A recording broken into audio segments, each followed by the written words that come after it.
আসসালামু আলাইকুম। আমি ইসলাম ঝন্টু, গ্রাম বাথানগাজী উপজেলা মহেশপুর জেলা ঝিনাইদহ।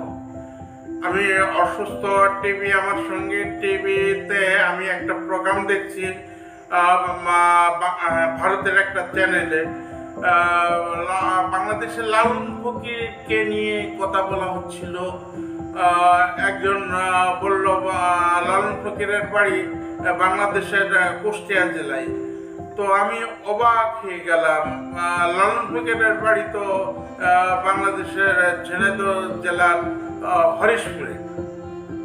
তো তাই মনে করলাম যে এ নিয়ে নতুন করে একটা লেখা ভালো। আর তাই আমার এই কবিতাটি লেখা। আশা করি আপনারা বন্ধু শ্রবণ করবেন। আমার লেখার শিরোনাম মহেশপুর ঝিনাইদহ। মহেশপুর একটি উপজেলা, এখানে চলে প্রকৃতির নানা খেলা।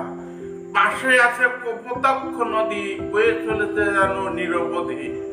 এখানে ছিল অনেক জমিদারদের বাস, তাদের ছিল শত অভিলাষ।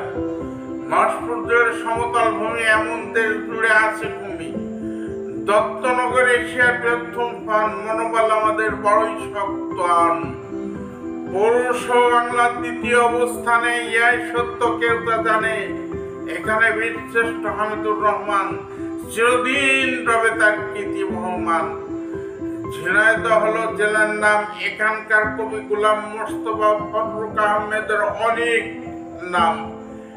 এখানে আছে মল্লিক বলে ৬-৭ একরের বটতলা, তার কি দৃশ্য না দেখলে যাবে না বলা।